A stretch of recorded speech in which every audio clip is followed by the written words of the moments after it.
어제부터 저희가 연말을 맞아서 2013 당신의 포트폴리오라는 주제를 통해서 여러분께 내년도 여러 가지 업황에 대한 이야기를 전해드리고 있습니다. 베스트 애널리스트 모시고 그 업황에 대해서 전망을 해보면서 또 투자 전략, 유망 종목까지 알아보고 있는데요. 오늘은 유통과 화장품 업종에 대해서 자세한 내용 다뤄보겠습니다. 먼저 여러분께서는 그리고 각 증권사에서는 유통과 화장품 업종 어떻게 전망을 하고 있는지 김효진 캐스터가 정리부터 해드립니다.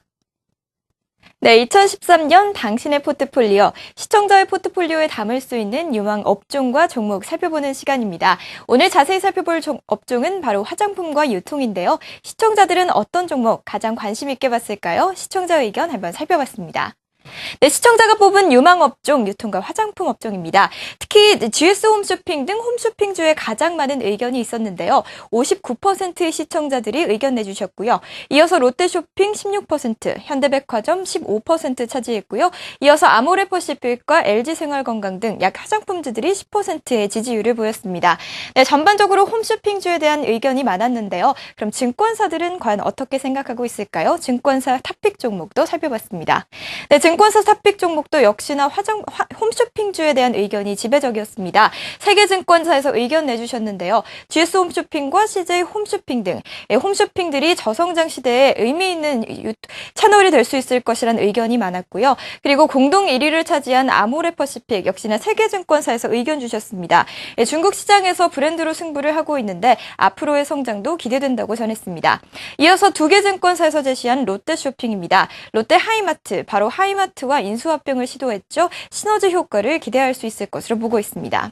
네, 이렇게 증권사와 시청자들의 관심 종목 살펴봤는데 전략을 꼼꼼하게 세우기 위해서는 핵심 이슈도 점검해봐야 할 것입니다. 핵심 이슈 한번 점검해봤는데요. 함께 살펴보겠습니다. 네, 우선 온라인 시장 급성장이 가장 많은 이슈로 꼽혔습니다. 2013년에도 중산층 감소와 저성장 기조는 계속될 것으로 보이는데요. 구매 패턴이 변화하면서 합리적인 소비에 대한 관심이 커질 것으로 보입니다. 이에 따라 온라인 쇼핑, 홈쇼핑, 스파 브랜드들의 전망이 긍정적이기 때문에 관련 업종들을 관심 있게 살펴볼 필요가 있겠고요. 두 번째 이슈는 바로 편의점 관련한 매출 증대입니다. 2013년에 대형마트는 좀 부진할 것이라는 의견들이 나오고 있는데요. 이에 비해서 편의점과 드럭스토어 등은 규제에도 불구하고 전망이 긍정적이라는 의견들 나오고 있습니다. 네, 그리고 마지막 이슈 살펴보면요. 마지막 이슈는 바로 중국 관련된 이슈입니다. 중국 시장의 성장이 예상되면서 내수 시장에 진출한 기업들과 화장품 업종에 대한 관심이 집중되고 있는데요. 특히 중국 시장 여성의 구매력이 커지면서 화장품 업종에 관심이 커질 것이라는 의견입니다. 네, 이렇게 2013년 당신의 포트폴리오, 시청자 관심 종목부터 증권사 전망까지 살펴봤는데요. 포트폴리오 전략 세우실 때 참고하시기 바랍니다. 네, 전반적인 유통과 화장품 업종에 대해서 시장의 의견을 저희가 정리부터 해봤는데요. 애널리스트는 어떻게 구체적으로 분석을 하고 있는지 알아보겠습니다. 오늘 이 시간은 IBK 투자증권의 안지영 애널리스트 모셨습니다. 안녕하세요. 네, 안녕하십니까. 네, 저희가 전체적인 의견부터 살펴봤는데 일단은 홈쇼핑에 대한 기대감이 상당히 큰 것 같아요. 네, 그렇습니다. 홈쇼핑 등 여러 가지 또 유통 쪽에는 또 업계가 있을 텐데 먼저 2013년 전반적으로 어떻게 전망을 하세요? 네, 전반적으로 지금 뭐 소비자 선호도에서도 많이 나왔던 것처럼요. 경기가 안 좋고 불황이라는 그런 이슈가 크다 보니까 내년에 대해서도 결국은 불황을 어떻게 극복할 수 있는지에 대해서 초점이 맞춰지는 한 해가 될 것으로 전망이 되고 있고요. 네. 백화점 같은 경우는 뭐 이제 올해가 워낙 안 좋았기 때문에 올해 대비 내년에 기본적인 기저 효과를 좀 기대를 하고 있습니다. 그리고 최근에 이제 날씨가 많이 추워지면서 의복을 중심으로 이제 백화점에서의 일부 소비 회복이 좀 나타나고 있는 상황이기도 하고요. 그다음에 두 번째로는 이제 가장 인기를 모으고 있는 홈쇼핑에 대한 견해인데요. 홈쇼핑은 기본적으로 이제 업태 출점이라는 게 없이 온라인을 통해서 이제 송출이 되는 부분이기 때문에 온라인 송출 비용에 대한 부담과 이슈는 여전히 이제 부담 요인으로는 작용을 하고 있습니다. 그럼에도 불구하고 해외 거점 확대라든가 그리고 이제 뭐 PB 상품 확대라든가 그다음에 최근에 이제 모바일이 이슈가 되고 있는데요. 이런 모바일 통신을 통한 또 새로운 어떤 카테고리 창출이라든가 또 새로움을 많이 이제 접목시켜서 홈쇼핑에 대한 전망은 내년에도 굉장히 좋을 것으로 이렇게 좀 보고 있습니다. 반면에 이제 면세점 같은 경우는 다들 아시는 것처럼 올해 중국인 소비 이슈를 반영을 하면서 워낙 크게 이제 성장을 했던 산업이기도 하고 또 너무 단기적으로 이제 이슈를 모으다 보니까요. 내년 같은 경우에는 이제 이 부분에 대한 좀 베이스 부담이 좀 우려가 되는 부분이 없지 않아 있습니다. 그리고 반면에 이제 할인점과 편의점을 좀 말씀을 드리면은요. 할인점 같은 경우는 최근에 모든 규제라고 할 수 있는 이런 그 키워드에 가장 접점에 있는 산업이기 때문에 아직까지 전망에 대해서 보수적인 시각을 좀 유지를 하고 있고요. 그다음에 편의점 같은 경우에도 이제 GS 리테일이라는 종목이 유일하게 상장을 하게 되면서 편의점 산업에 대해서도 좀 관심이 많이 모아지고 있는데요. 최근에 다시금 이제 규제로부터 좀 약간 그 안전했던 이 산업에 대해서 또 거리 제한이라고 하는 부분이 좀 연내에 좀 나올 게 좀 제시가 예상이 되고 있기 때문에 이 부분 역시 다소 좀 주가에 있어서는 좀 불안한 어떤 그런 센티먼트를 좀 형성을 하고 있는 그런 상황입니다. 그래서 업황에 있어서는 내년에도 순서를 뽑는다라면은 홈쇼핑이 가장 좋게 보이고요. 그다음에 이제 기저효과가 우선시 되는 백화점, 그리고 이제 여전히 아직까지 좀 부담스러운 건 할인점이고요. 그다음에 편의점이라든가 면세점은 또 좀 여러 가지 변수에 의해서 좀 이렇게 좀 중간 정도의 좀 의견, 아주 좋다라고 볼 수는 없고 네. 또 아주 나쁘다라고 낙관하게 비관적인 필요는 없다라는 좀 그런 중립적인 좀 의견입니다. 네, 내년 전반적으로 보자면 불황을 어떻게 극복할 것이냐가 관건이다라고 설명을 해주시면서 세부적으로 자세하게 이야기를 나눠봤는데요. 편의점, 특히나 할인점 이야기를 하면서 규제에 대해서 말씀을 조금 해주셨거든요. 올해 어떻게 보면 유통업계의 핵심 키워드가 될 수도 있을 것 같은데 내년에는 이러한 핵심 키워드들 어떤 것들이 제시가 될까요? 네, 맞습니다. 올해뿐만 아니라 내년에도 이 키워드는 지속해서 좀 이어질 것으로 보고 있고요. 예. 이러다 보니까 이제 파생적으로 저성장이 좀 염려가 된다. 산업 전체적으로. 그래서 이제 저성장, 그다음에 규제 다 좀 부정적인 그 단어들이죠. 네, 그럼에도 그렇죠. 불구하고 공격적으로 또 이제 M&A가 여전히 또 키워드로 부각될 것으로 좀 예상을 하고 있습니다. 네, 그렇군요. 저성장과 규제, M&A가 키워드로 부각이 될 것이다 라고 말씀을 해주셨는데 그리고 2013년에는 새로운 정부가 들어서지 않습니까? 그렇습니다. 이에 따라서 또 요즘에는 또 대선 과정에서 경제 네. 민주화 이야기도 참 많이 나오고 있는데 네. 이런 것들은 어떻게 작용을 할까요? 네, 이러다 보니까 이제 할인점에 대해서 이제 규제 이슈가 계속해서 끊이지 않고 있는데 예. 참 되게 다양한 면들이 제시가 되고 있는데요. 한편으로는 정부의 어떤 그 합의가 모아지지 않는 한 규제의 색깔이라든가 다양성이 너무 많이 존재를 하기 때문에 이 부분도 대선 이후에 또 새로운 정부가 새롭게 출범함에 따라서 정책의 방향성도 좀 혼재됐던 부분들이 어느 정도 정리가 된다라면은 정책 역시도 규제라고 하는 부분도 일종의 또 이제 성장과 이어지는 측면에서 좀 이렇게 바텀을 찍을 수 있지 않겠느냐 그렇게 보고 있습니다. 그래서 규제는 이어지겠지만 네. 규제의 정리가 좀 필요하다라고 그렇게 보고 있습니다. 네, 규제의 정리가 필요하다라고 정리를 해주셨습니다. 그리고 업체별로 신성장 패러다임은 어떤 것들이 있는지 궁금한데요. 어떻게 분석을 하셨어요? 아, 네. 제가 지금 후반부에 말씀을 드리려고 했는데요. 예. 이제 탑픽스 중에 이제 롯데쇼핑, 그리고 이제 LG생활건강, 그리고 CJ 홈쇼핑, GS홈쇼핑 이렇게 제시를 하고 있습니다. 근데 이 종목들의 과거에 이제 지난 10년의 사례들을 보게 되면은 우리가 이제 유통업에 있어서 과거에 이제 위험 구간을 겪었던 게 크게 IMF, 그다음에 이제 신용카드 버블 사태, 그다음에 이제 리만 사태 이렇게 세 가지의 이제 시점을 뽑을 수가 있는데요.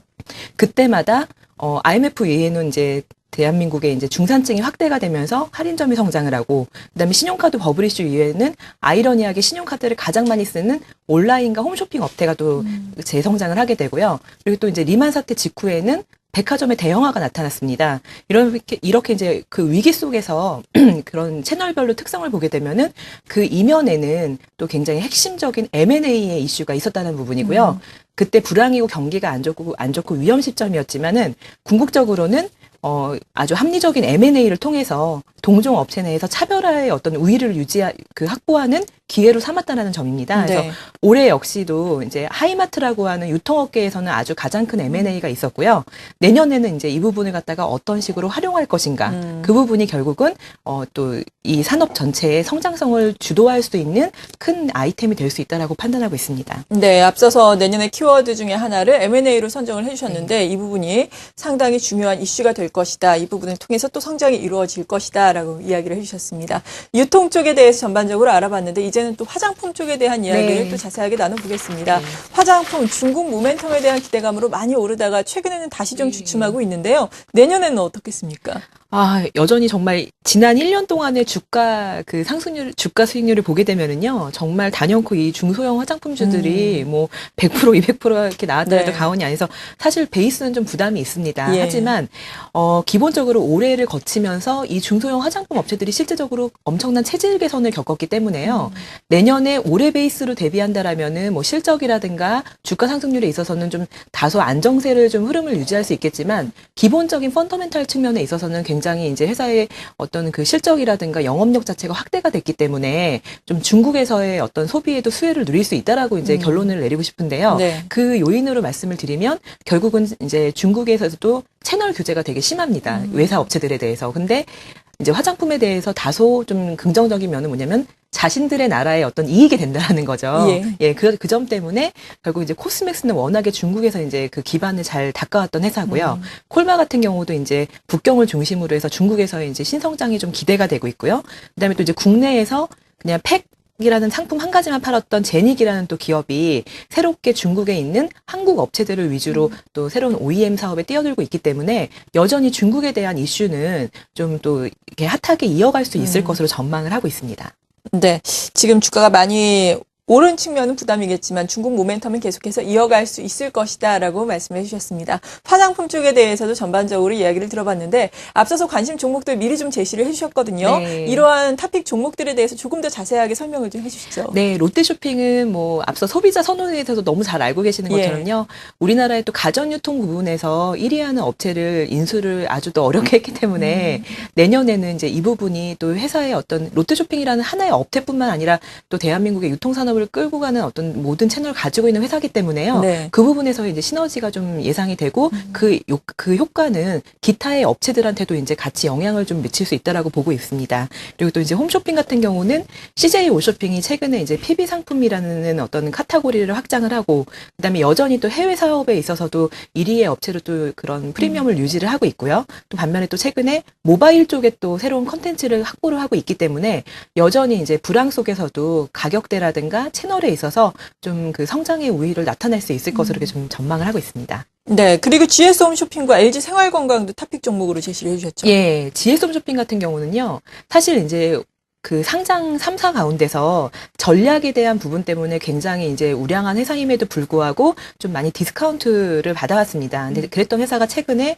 또 새로운 아이템인 환경가전 그 1위 업체하고의 어떤 시너지라든가, 그다음에 최근에 또 이제 약했던 의복 부분에 대한 또 시너지가 나타나고 있고요. 그다음에 또 이제 그 해외 사업 부분에서도 CJ 오쇼핑에 이어서 또 전략이 이제 한꺼번에 좀 강화가 되면서 이 부분 역시 좀 긍정적으로 보여지고요. 또 최근 시점에서는 가장 무엇보다 또 우수하게 볼 수 있는 점은 배당 매력도입니다.